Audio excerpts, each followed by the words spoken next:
رمضان المبارک کا یہ پہلا جمعہ ہے اور اللہ رب العالمین کا فضل و احسان ہے کہ اس نے ہم سب کو یہاں سننے اور سنانے کا ایک بہترین موقع فراہم کیا۔ رمضان المبارک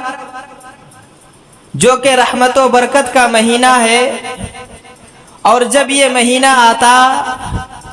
تو اللہ کے نبی جناب محمد الرسول اللہ صلی اللہ علیہ وسلم صحابہ کو مخاطب کر کے کہتے: اتاکم رمضان شہر مبارک فرض اللہ علیکم، یعنی تم پر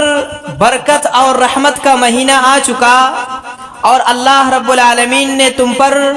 یہ روزے فرض کر دیے۔ اس کے بعد پھر اللہ کے رسول صلی اللہ علیہ وسلم کہتے: تفتح فیہ ابواب الجنہ وتغلق فیہ ابواب الجحیم وتغل فیہ مردۃ الشیاطین، یعنی رمضان المبارک ہی وہ مہینہ ہے کہ جس میں جنت کے سارے دروازے کھول دیے جاتے ہیں اور جہنم کے دروازوں کو بند کر دیا جاتا ہے، اور جتنے بھی سرکش شیطان ہوتے ہیں یا شیاطین ہوتے ہیں ان سب کو اللہ رب العالمین قید کر دیتا ہے۔ اور اس رمضان المبارک کے 30 دن کے اندر ایک رات ایسی ہے جو خیر من الف شہر، جو 1000 مہینوں سے بہتر ہے۔ یہ صرف اسی مہینے کی فضیلت ہے، اسی مہینے کی برکت ہے۔ یہ اللہ کے رسول صلی اللہ علیہ وسلم کن کو بتاتے؟ صحابہ کرام کو۔ فضیلت اللہ رب العالمین ہی نے 12 مہینے بنائے، لیکن اللہ رب العالمین فخر سے دوسری جگہ بیان کر رہا ہے کہ شہر رمضان الذی انزل فیہ القرآن، کہ رمضان وہ مہینہ ہے جس میں قرآن نازل کیا گیا۔ اب اس میں غور کرنے والی بات یہ ہے کہ اور بھی مہینے ہیں، لیکن آخر کیا بات ہے؟ ہم تو صرف اتنا سمجھ رہے ہیں کہ رمضان المبارک کا مہینہ وہ ہے جس میں قرآن نازل کیا گیا، لیکن اس میں غور کرنے والی چیز یہ ہے کہ یہ قرآن دنیا کی جتنی بھی کتابیں یا دنیا میں جتنے بھی کتابیں اللہ رب العالمین نے نازل کی، ان میں سب سے مقدس کتاب قرآن کریم ہے۔ اور جو 12 مہینے ہیں ان میں جو سب سے مقدس مہینہ ہے وہ رمضان المبارک کا مہینہ ہے۔ اسی لیے اللہ رب العالمین نے کہا کہ شہر رمضان الذی انزل فیہ القرآن، کہ رمضان وہ مہینہ ہے جس میں ہم نے قرآن کو نازل کیا۔ تو اس میں اللہ رب العالمین اس مہینے کی فضیلت کو گنا رہا ہے، اس میں قرآن کی فضیلت کو بتا رہا ہے، اس مہینے کی تقدس و عظمت کو اللہ رب العالمین بیان کر رہا ہے۔ اور یہ فخر کی بات ہے کہ رمضان کے مہینے میں قرآن نازل کیا گیا، یہ انتہائی فخر کی بات ہے، عظمت کی بات ہے، شان کی بات ہے مسلمانوں کے لیے، کیونکہ رحمت ہی کے اندر وہ تمام خیر و برکات پائے جاتے ہیں۔ اسی طریقے سے اللہ رب العالمین نے کہ نبی جناب محمد رسول اللہ صلی اللہ علیہ وسلم نے فرمایا کہ ان للہ عند فی کل فطر عتقاء من النار، کہ ہر افطاری کے وقت، جس وقت دنیا کے مسلمان، دنیا کے مومنین یہاں افطاری کرتے ہیں، یہاں روزہ کھولتے ہیں، اس وقت اللہ رب العالمین جہنم سے جہنمیوں کو آزاد کرتا ہے۔ جس وقت ہم لوگ یہاں اللہ کی نعمتوں کو کھا رہے ہوتے ہیں، اس وقت اللہ رب العالمین جہنم سے جہنمیوں کو نکال رہا ہوتا ہے۔ اب اس میں غور کرنے والی بات یہ ہے کہ اللہ رب العالمین کچھ جہنمیوں کو ہر روز افطاری کے وقت جہنم سے نکالتا ہے۔ تو اب صرف یہ معلومات ہمیں ہوئی کہ اللہ رب العالمین نکالتا ہے، تو کیا اب ہمارا کام ختم؟ نہیں، اب ہمارا کام شروع یہ ہو رہا ہے کہ ہر گھر میں سے کسی کی بھائی، کسی کی بہن، کسی کے ماں، کسی کے والدین، کسی کے باپ، کسی کے رشتہ دار اس دنیا سے چلے گئے، اور ہمیں ایک نیک امید رکھنی چاہیے کہ اللہ رب العالمین انہیں جنت یا اللہ رب العالمین انہیں اپنی رحمت میں ڈھانک کر کے رکھے۔ لیکن انسان سے غلطیاں ہوتی ہے۔ اللہ کے نبی جناب محمد رسول اللہ صلی اللہ علیہ وسلم ہر نماز میں قبر سے، جہنم کے عذاب سے پناہ مانگتے تھے۔ تو اب ہم پر یہ فرض ہے کہ جو بھی ہمارے رشتہ داروں میں سے اس دنیا سے چلے گئے، ہم ان کے حق میں دعا کریں کہ اے اللہ، ہماری بہن، ہماری ماں، ہماری بیٹی، ہمارے والد اس دنیا سے چلے گئے، اے اللہ وہ زندگی میں گناہیں ہوتی ہیں لیکن اس نے کبھی تمہارے ساتھ کسی کو شریک نہیں کیا۔ اے اللہ ہم گنہگار ہیں، ہم عاجز ہیں، ہم تم سے یہ درخواست کرتے ہیں کہ اگر وہ تمہاری غضب کے مستحق بنے ہوئے ہیں، اگر وہ لوگ کسی مصیبت یا پریشانی میں پھنسے ہوئے ہیں تو اے اللہ انہیں بھی جہنم سے آزادی کا پروانہ دے دے، اے اللہ انہیں بھی قبر کے عذاب سے نجات دے دے۔ اسی لیے اللہ کے رسول صلی اللہ علیہ وسلم نے مومنوں کو، مسلمانوں کو یہ بیان کر دیا، ورنہ بیان کرنے کا مطلب کیا ہے؟ اللہ رب العالمین آزاد کرتا ہے، اس سے ہم لوگوں کو کیا فائدہ؟ فائدہ یہ ہے کہ ہر شخص اپنے لیے، اپنے رشتہ داروں کے لیے، مومنین کے لیے دعا کرے۔ کیوں؟ کیونکہ وہ دعا یا وہ وقت قبولیت کا وقت ہوتی ہے۔ جس وقت ہم لوگ افطاری کرتے ہیں، چاہیے کہ افطاری سے 5 منٹ 10 منٹ پہلے ہم اپنے سامنے بیٹھیں، وضو بنا کر اور اللہ رب العالمین سے دعا کریں۔ کیوں؟ کیونکہ اللہ رب العالمین ایسے وقت میں انسان کی دعا کو قبول کرتا ہے۔ اسی طریقے سے اللہ رب العالمین نے اس روزے کی فضیلت کو اور زیادہ فضیلت کا باعث قرار دیتے ہوئے فرمایا کہ یہی وہ مہینہ ہے کہ جس میں جبرائیل امین آسمان دنیا سے نازل ہوتے تھے اور محمد الرسول اللہ قرآن سنایا کرتے تھے۔ یعنی یہ قرآن کا مہینہ ہے، یہ مغفرت کا مہینہ ہے، یہ رحمت کا مہینہ ہے، اور یہی قرآن ہے جو مسلمانوں کے حق میں کل قیامت کے دن کہے گا منعتہ بالنوم باللیل، اے اللہ میں نے اس کو رات کو سونے سے روکے رکھا تھا۔ وہ کن کے لیے؟ اللہ رب العالمین نے قرآن نازل کیا تاکہ قرآن کی تلاوت کی جائے، قرآن کو پڑھا جائے۔ اب ماحول یہ ہے یا حالت یہ ہے کہ قرآن کو غلاف میں سجا کر،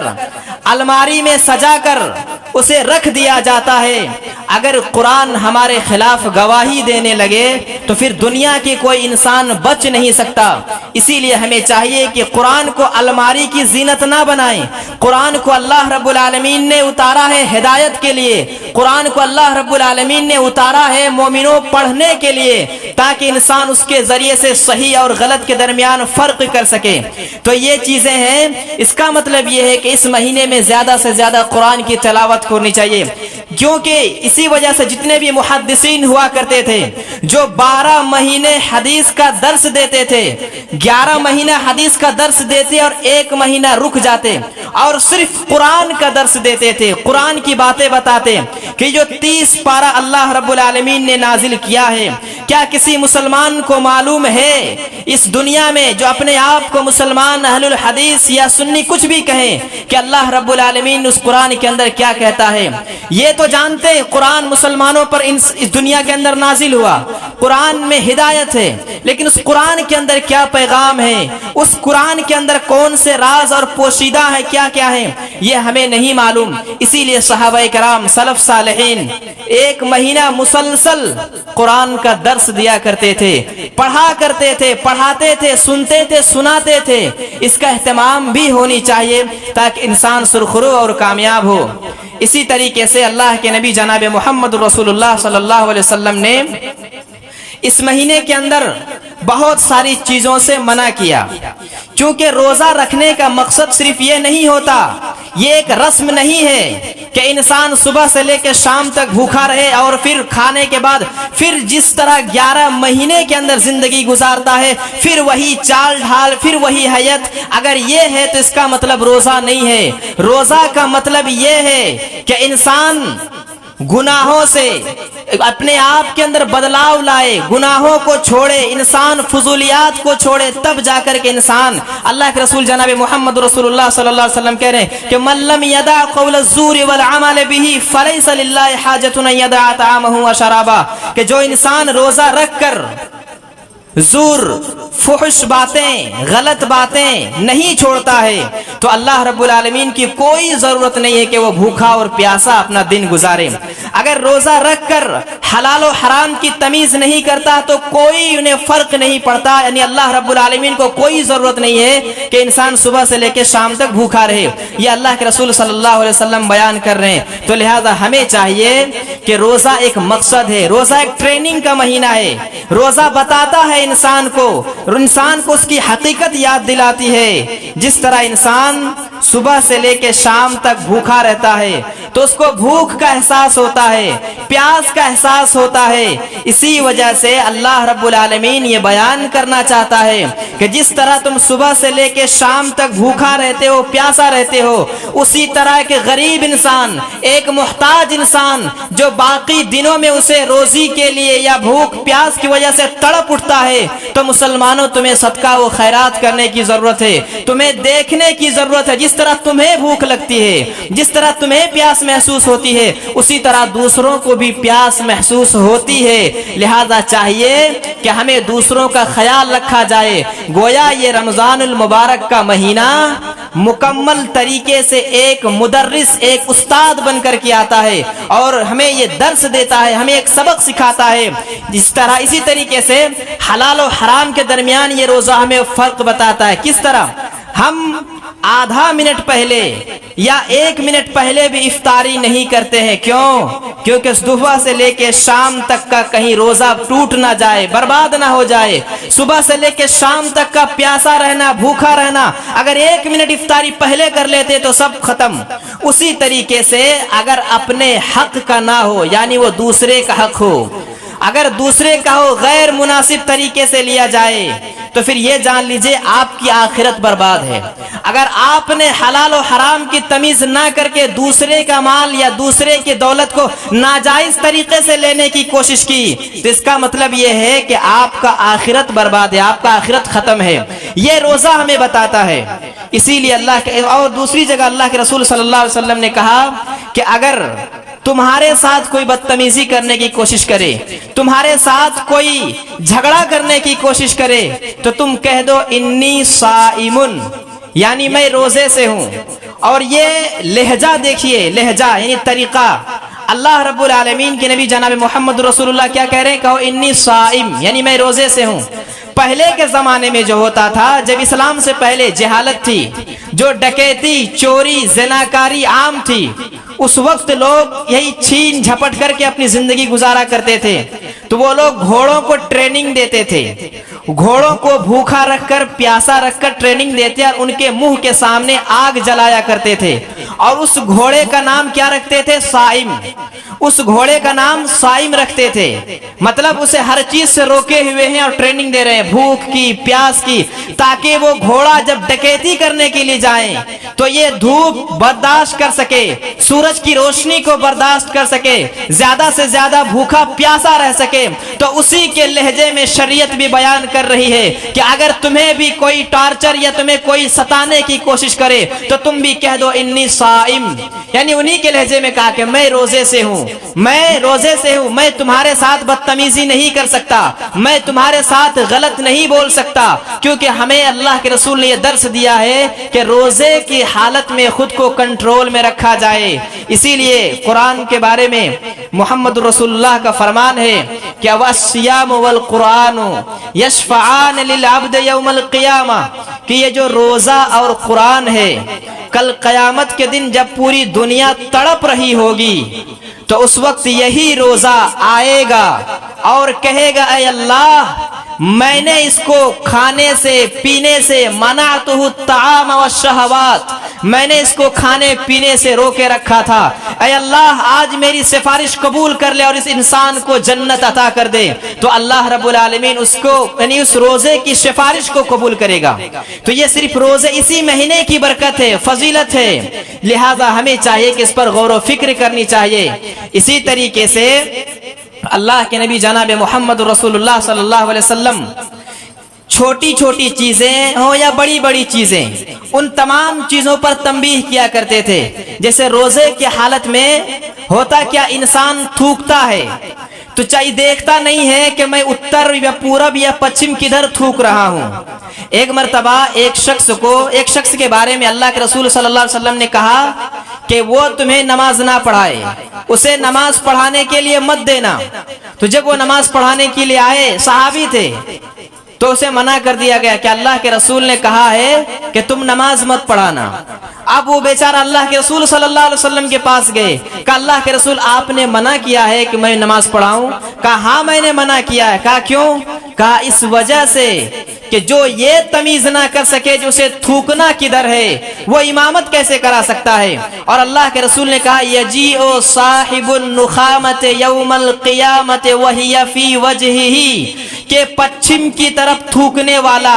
قبلے کی طرف منہ کر کے تھوکنے والا کل قیامت کے دن اس حالت میں آئے گا کہ اس کا تھوک اس کے پیشانی پہ لگا ہوا ہوگا، اس کا تھوک اس کے منہ پر لگا ہوا ہوگا۔ یہ اللہ کے رسول صلی اللہ علیہ وسلم وعید میں دھمکی دیتے ہوئے کہہ رہے ہیں کہ یجیء صاحب النخامۃ یوم القیامۃ وہی فی وجہہ، کہ جو بھی پچھم کی طرف یہ قبلہ کر کے تھوکتا ہے تو اس کا تھوک اس کے منہ پر لگا ہوگا، اور پوری دنیا جانے گی کہ یہ انسان قبلے کی طرف منہ کر کے تھوکنے والا انسان ہے۔ تو ایسا نہ ہو کہ ہم ادھر روزے بھی رکھیں اور ادھر اتنی بڑی بڑی غلطیاں ہو جائے، اس لیے ان چیزوں کے بارے میں غور و فکر یا پھر اس میں تھوڑی توجہ دینے کی ضرورت ہے۔ اسی لیے اللہ کے رسول صلی اللہ علیہ وسلم ان چھوٹی چھوٹی چیزیں ہوں یا بڑی بڑی چیزیں ہر چیزوں میں تنبیہ کیا کرتے تھے۔ اور ایک مرتبہ اللہ کے رسول جناب محمد رسول اللہ صلی اللہ علیہ وسلم اسی منبر پر یعنی منبر رسول میں خطبہ دینے کے لیے چڑھ رہے تھے۔ جب پہلی سیڑھی پہ پیر رکھا تو کہا آمین، جب دوسری سیڑھی پہ قدم رکھا تو کہا آمین، جب تیسری سیڑھی پہ قدم رکھا تو کہا آمین۔ صحابہ کرام نے بعد میں پوچھا اللہ کے رسول آپ نے کئی مرتبہ خطبہ دیا ہے، کئی سالوں سے خطبہ دیا ہے، لیکن اس طرح آمین آمین آمین کہتے ہوئے آپ نے نہیں چڑھا، بات کیا ہے؟ تو اللہ کے رسول نے کہا جب میں پہلی سیڑھی پہ قدم رکھا تھا تو جبرائیل امین آسمان سے اتر کر میرے پاس آئے تھے اور کہا جو شخص اپنے ماں باپ کو بڑھاپے کی حالت میں پا کر اس کی خدمت کر کے اپنی جنت نہ بنا سکے اس پر اللہ کی اور کائنات کے سارے فرشتوں کی لعنت ہو۔ لعنت کا مطلب بربادی، بربادی ہو اس شخص کے لیے جو ماں باپ کو بڑھاپے کی حالت میں پا کر ان کی خدمت کر کے جنت کا مستحق نہ بن سکے، اس کے لیے لعنت ہو۔ اور اے نبی آپ آمین کہیے، تو اللہ کے رسول نے کہا آمین، یعنی اللہ کی لعنت، سارے فرشتوں کی لعنت اور جناب محمد الرسول اللہ کی لعنت ہے اس شخص پر جو ماں باپ کو بڑھاپے کی حالت میں پا کر خدمت کر کے جنت کا مستحق نہ بن سکے۔ پھر کہا جب دوسری سیڑھی پہ قدم رکھا تو کیا کہا؟ کہا جب دوسری سیڑھی میں قدم رکھا تو کہا جو رمضان المبارک کا مہینہ پا کر اپنی گناہ کی معافی تلافی نہ کرا سکے، اپنے پچھلے گناہ کی بخشش نہ کرا سکے، لعنت ہو ایسے انسان پر جو رمضان المبارک کا مقدس مہینہ پا کر اپنی گناہ کی مغفرت نہ کرا سکا۔ اس پر اللہ رب العالمین نے اور کائنات کے سارے فرشتوں نے آمین کہا، اور اے نبی آپ بھی آمین کہیے۔ یعنی جو شخص رمضان کا مہینہ پا کر رمضان کے روزے نہیں رکھتا ہے بلکہ وہ کھاتا پیتا ہے مثل البہائم، جانوروں کی طرح، تو اللہ رب العالمین کہہ رہا ہے کہ اس شخص کے لیے لعنت ہے، اور اس پر نبی صلی اللہ علیہ وسلم نے آمین کہا۔ پھر جب تیسری سیڑھی پہ چڑھا تو اللہ کے رسول نے کہا، یعنی جبریل امین نے بتایا کہ جو شخص نبی کا نام سنے، یعنی محمد الرسول اللہ صلی اللہ علیہ وسلم، جو نبی کا نام سنے اور صلی اللہ علیہ وسلم نہ کہے، لعنت ہو اس شخص کے لیے کہ جو کائنات کا امام پوری دنیا میں جو لڑائی سے، شرک سے، کفر سے لڑتے رہے تاکہ لوگوں تک قرآن پہنچ سکے، لوگوں تک دین پہنچ سکے، جو نبی پوری دنیا سے دشمنی مول لی، جس نبی کو مکے سے نکال دیا گیا، جس نبی کے چچا کے ناک کان کاٹ دیے گئے، جس نبی کی بیٹی کو طلاق دے دیا گیا، جس نبی کو پہاڑ میں چھپے رہنے پر مجبور کر دیے گئے، جس نبی کے دانت توڑ دیے گئے تھے، جس نبی کے منہ میں مار دیا گیا تھا، اس نبی کی اگر نام سن کر کوئی صلی اللہ علیہ وسلم نہ کہے تو برباد ہو جائے ایسا شخص، یہ کہا تھا مجھ سے فرشتوں نے۔ تو لہذا چاہیے کہ ہمیں ان تینوں چیزوں میں غور و فکر کرنے کی ضرورت ہے، اہتمام کرنے کی ضرورت ہے،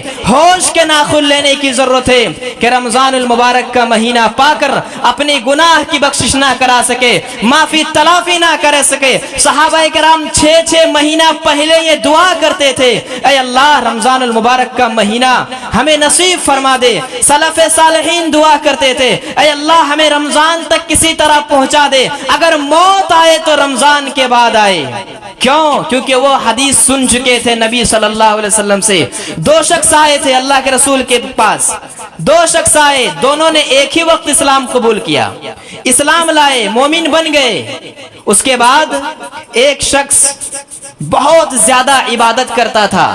اللہ کی عبادت کرتا تھا اور وہ اسلام کی راہ میں لڑ کے شہید ہو گیا، اور دوسرا شخص جو کم عبادت کرتا تھا، اتنا زیادہ عبادت نہیں کرتا تھا، اور طلحہ رضی اللہ تعالیٰ عنہ کہتے ہیں کہ جو بعد میں جو کم عبادت کرتا تھا 1 سال بعد وفات ہوئی اور یہ پہلے جنت میں چلا گیا۔ وہ زیادہ عبادت کرتا تھا 1 سال پہلے انتقال ہوئی، وہ جنت میں بھی نہیں گیا، ابھی جو 1 سال بعد انتقال ہوئی ابھی یہ پہلے جنت میں چلا گیا۔ تو لوگوں کو تعجب ہوا کہ کیا ماجرا ہے، اللہ کے رسول کے پاس آئے، کہا اللہ کے رسول ہم نے ایسا خواب دیکھا ہے، وہ جو 2 آدمی آئے تھے دونوں نے اسلام قبول کیا، جو بعد میں انتقال ہوا وہ پہلے جنت میں چلا گیا، ایسا کیسے ہوا؟ تو اللہ کے رسول نے کہا الیس قد مکث ھذا بعدہ، کیا وہ اس کے بعد سنتن 1 سال نہیں رکا؟ فادرک رمضان فصام، اس نے رمضان کا مہینہ پایا تھا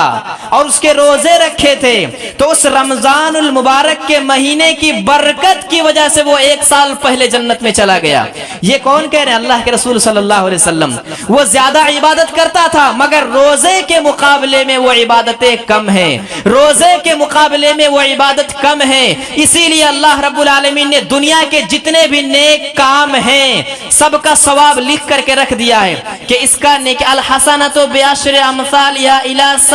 700 ضعف، نیکیاں 10 سے لے کر 700 گنا تک ہیں، جو بھی نیکیاں ہیں دنیا میں 10 سے لے کر 700 گنا تک پہنچتی ہیں، مگر روزہ الا الصوم، مگر روزہ ایک ایسی نیکی ہے، ایسا ثواب ہے جس کی نیکی کو اللہ رب العالمین نے چھپا کے رکھ دیا، نہ تو نبیوں کو معلوم ہے اور نہ دنیا کے کسی فرشتوں کو معلوم ہے کہ اس کا نیکی کتنا ہے۔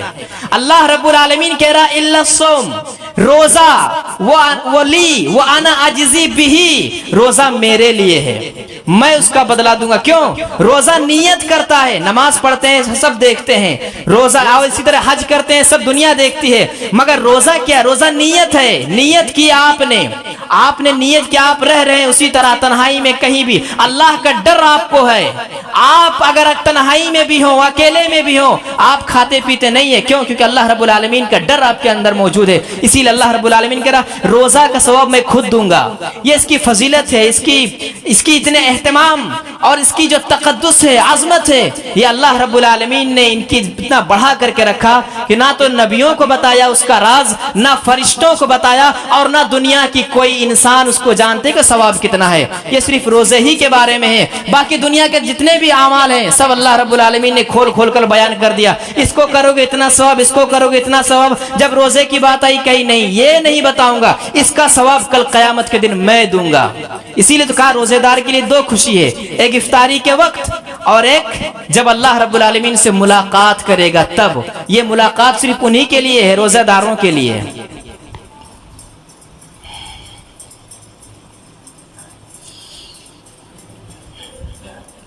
حاضرین جمعہ،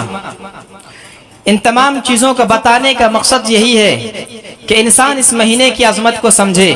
قرآن پڑھے، پڑھائے اور روزوں کا اہتمام کرے۔ ایسا نہ ہو کہ جو قرآن اللہ رب العالمین نے ہدایت کے لیے نازل کیا ہے اس کو الماری کی زینت بنا دیں، اس کا فائدہ تو نہیں بلکہ قیامت کے دن نقصان ہوگا، کیونکہ اللہ کے نبی خود گواہی دیں گے، کہیں گے یا ربی ان قوم اتخذوا ھذا القرآن مہجورا، اے اللہ یہی وہ لوگ ہیں جو تمہارے قرآن کو چھوڑ کر کے رکھ دیے تھے۔ یا اللہ کے نبی جناب محمد رسول اللہ کہیں گے جو انسان پوری دنیا کے لیے ہاتھ اٹھا کے دعا کر رہے ہیں وہی انسان کل قیامت کے دن الٹا گواہی دیں گے۔ جو نبی صرف اپنی امت کی خیال کرتے ہیں قیامت کے دن بھی صرف اپنی امت کے لیے تڑپیں گے، وہ نبی اگر کل ہمارے خلاف گواہی دیں تو پھر انسان کہاں جائے گا؟ اور قرآن کریم کے اندر ہے کہ کل کہیں گے اللہ کے نبی جناب محمد رسول اللہ صلی اللہ علیہ وسلم یا رب ان قوم قوم اتخذوا هذا القرآن مہجورا، یہی وہ قوم ہے جو قرآن کو چھوڑ کر کے رکھ دی تھی، کیونکہ یہ قرآن کوئی معمولی کتاب نہیں ہے،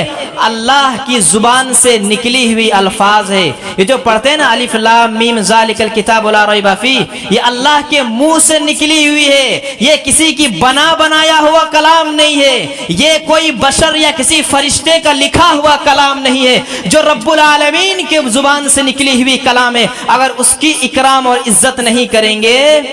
اس کا مطلب خود کو گھاٹے اور